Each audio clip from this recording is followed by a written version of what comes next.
Okay, okay. So you finished your med school, and I take it that you guys have to get a job. You kind of, they can move you here, there, anywhere. Where were you assigned when you finished?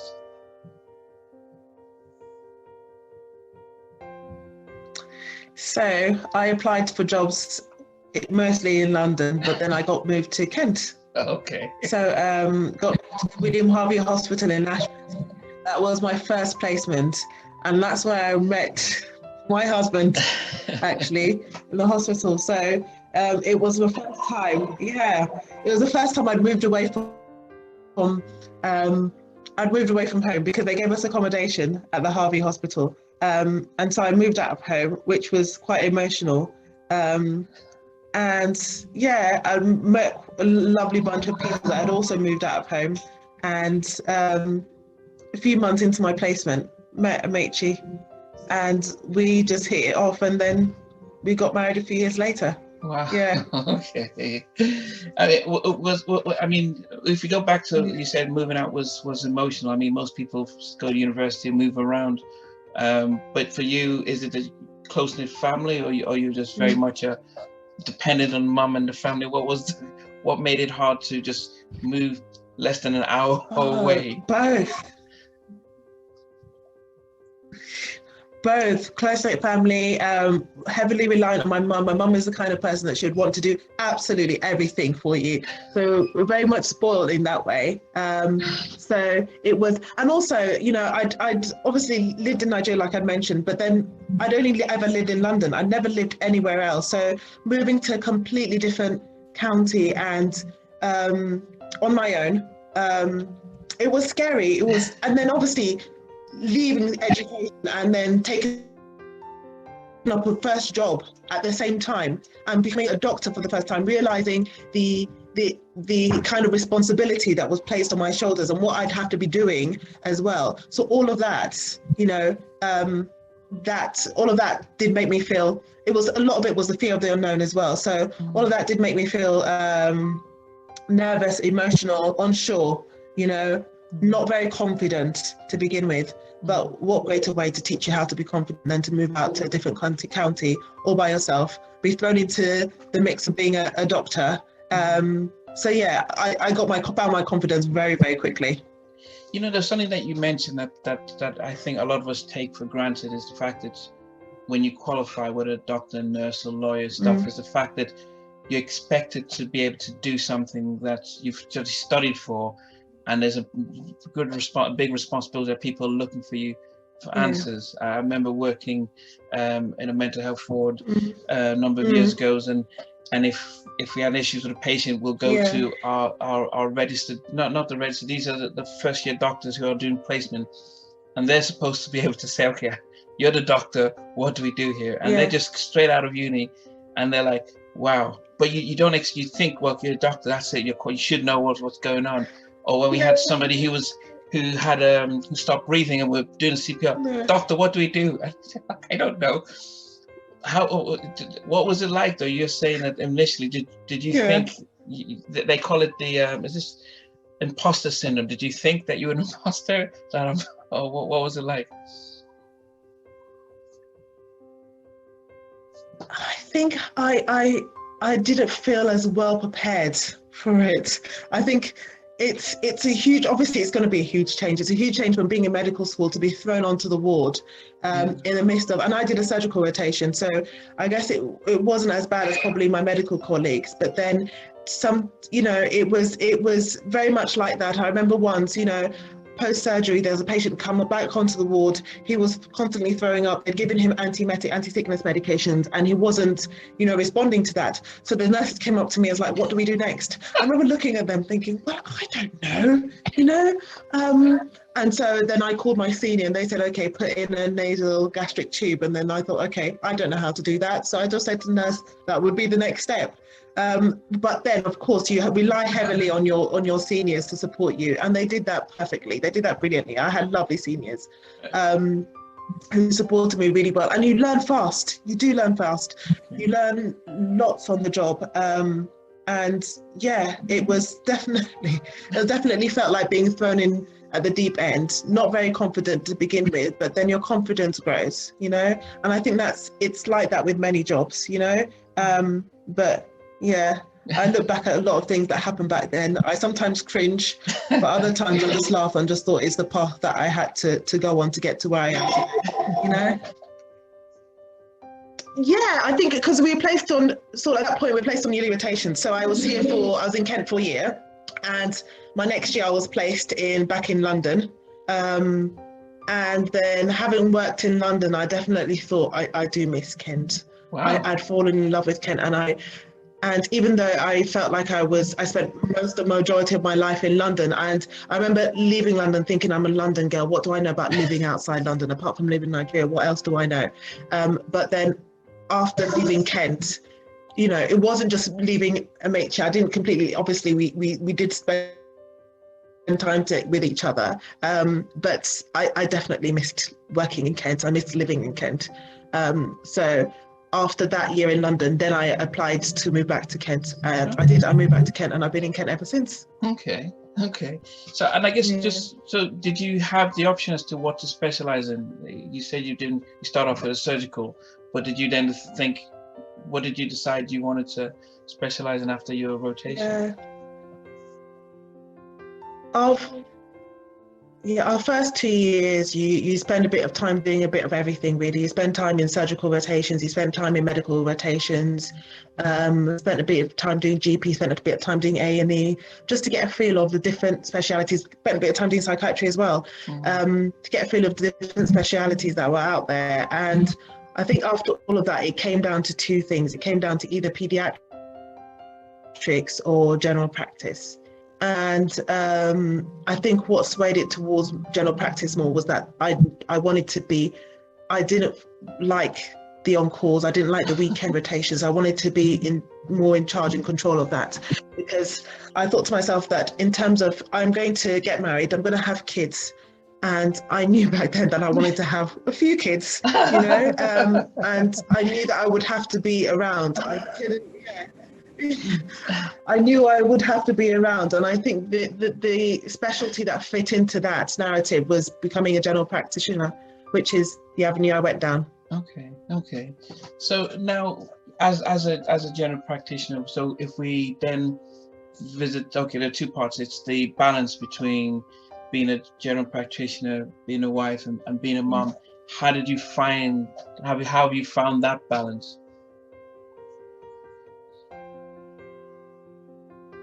I think it's been fantastic in the sense that with big general practice, you can choose the number of sessions you want to work, the number of days you want to work. You don't have to do on-calls if you don't want to do it. So in that sense, the balance the onus has always been on myself. The onus has always been on Mitch to decide how we want it to work. And because Mitch and I come from backgrounds where we work incredibly hard, we've always just been work. And over the years, we've had to learn to step back from that and realize, no, having a good work-life balance is incredibly important for our mental well-being and also for the kids as well. So thankfully, I definitely, worked on him, and he's definitely taken a huge step back. So he was working weekends all the time, and he doesn't do that anymore. He's given that up years ago. And obviously the kids have greatly benefited from that. We've benefited from that as well. So being in general practice has definitely, it's not always easy, but it's definitely been great with how we wanted it to fit into our lifestyle with our kids as well. So yeah, we don't do on calls, unless we absolutely have to. Mitch, obviously he has his own practice, so he has to do more of that now. But because I don't, it means that I can be there to pick up the kids. I'm there to do the homework with them. On the weekends, we're both there to take them to whatever clubs they need to be taken to. We both there to spend time with family and friends with the kids as well. So a lot of my colleagues unfortunately don't have that balance, but we do. And I think there is we've got a long way to go. I think, in terms of the amount that we do work, compared to the amount of time that we do spend at home. Work definitely, surpasses that, but we are definitely working at cutting back at work so that we can definitely spend more time with each other, spend more time with kids, spend more time with friends and family, because that time goes by really quickly. It does go by really quickly. I mean, our eldest now, she's 10, so that time has just flown by. And I think one of the reasons, like I said, I suppose chose general practice is because I definitely wanted to be the kind of mother who was around, and so I need to be, it takes a lot of discipline. It takes a lot of discipline to say, okay, no, I'm not going to work this day. I'm going to choose to do this for myself or do this with the kids. And I'm becoming more disciplined as the years go by. I'm becoming more disciplined at doing that. And so is Mitch. And it's been good. Yeah. So you guys moved to Kent 10, 11 years ago when it wasn't as diverse as it is now. And so we hark back to the experience you had, as an 18-year-old, when you were also in medical school with a patient asking a question. Did you not then feel as if, wow, this is different environments, everyone's staring? Did you feel a change? Did you notice the fact that it's not like London when you moved? Sorry, I missed that last part. So when you moved to Kent, did you realize it's not like London? It's not as diverse multiculturally, and it is. And actually, you're probably one of the very few blacks, and especially professionals, back in the day when you moved. Did you notice that, and was that a challenge at all? No, I didn't notice that. I wasn't made to feel any different than I'd been made to feel. I don't think that Kent is more racist, although I agree with you, definitely. Like we moved to Tenterden, and I think I always joke with Mitch that I was the only Black person in Tenterden when we moved here years ago, and he was the only mixed race person in Tenterden at the time, but I never felt it in a way that was detrimental in any way. I wouldn't say that even at that Kent is more racist than London. I would perhaps even say it was probably the opposite, but the experiences I've had, with brushes of racism here and there, from patients or what have you, I don't think that it would be any different here than it has been in London. And speaking to my colleagues who obviously work in London, some of the experiences have been definitely more horrific. But so, no, I think in terms of living in Kent, yes, there's fewer people from, ethnic minority backgrounds, but I wouldn't say that the racism was more at all. So, I mean, but going through that, just before we get to your fashion label, how did then the George Floyd sort of event and just sort of Black Lives Matter sort of awakening come back to sort of, I won't say haunt you, but almost, because it seemed like it did stir up something more so than everyone? It got affected differently, but did you think it affected you any more than you thought it would? I think, of course it did. And I think there are lots of people the world over. If you watch the news and you see what was happening in America, here, Italy, Spain, Australia, Germany, it was an awakening all over the world. It was a global awakening. And I do reflect on it. I look at it and I think, okay, yes, of course, we know about Stephen Lawrence, we know about Trayvon Martin, we know about all these people that have died because of the color of their skin. And I asked myself, why has this particularly impacted on me more than it ever has? And I don't know, I haven't really found the answer to that, I think I've always been the kind of person where I see injustice happening, I've always wanted to be that kind of person to stand up against that. So obviously, I think in quick succession, we had Ahmaud Arbery, the black man who was killed for jogging, back in February. Then we had Breonna Taylor back in March or April. And then we had George Floyd back, end of April, beginning of May. And so all of this, I think it just made people feel fatigued and made people feel tired. And then people just basically came up and said, enough is enough. We have had enough. We have had enough of all of this. You know, it's time for things to change. Change is long overdue, you know, and we all need to make a stand against this. And I think I wanted to be part of that movement. I wanted to open my eyes. I wanted to see what was happening. I didn't want to, like I said, I was naive back in medical school. To a certain degree, I was naive up until a few months ago when I opened my eyes. And I think it's in terms of the relationships I have with people, it's definitely been a big eye opener as well. So some relationships I've chosen to continue, some I've chosen not to continue because of it. And I think, like you touched on the fact of, you mentioned closet racism or closet racists. Yeah. I think that it definitely has brought out a lot of people have been more brazen, you know. It's definitely brought out a lot of those closet racists. And it's in a way, I don't see that as a bad thing. I think it's a good thing for people to really say what they're thinking, what they're feeling, so you know what you stand. Sometimes there's been an opportunity to educate people, those who want to be educated.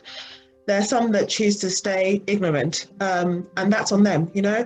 I don't see it as my job to educate people on race and racial matters and things like that. I think there are many resources out there that you can pick up and choose.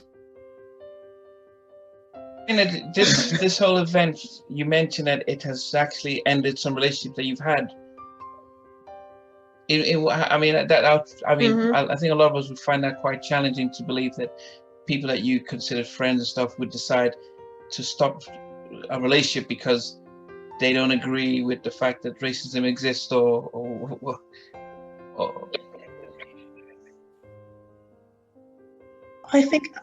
I think it's been very, very few. When you think about the number of friends that I'm fortunate to have, I think when I say that, you know, I've chosen to end some relationships, I mean, it's been a handful, you know, and I take the stance that, you know, it's not everyone I consider to be a friend, and it takes me a long time before I build up those relationships and before I consider someone to be a genuine friend. And those people that I do in my life that I do consider to be genuine friends are still there.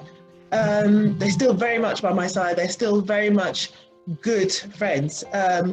Others, I think, you know, I can, in terms of acquaintances, let's put it that way, I can argue with anyone about anything. You know, we can disagree about different things.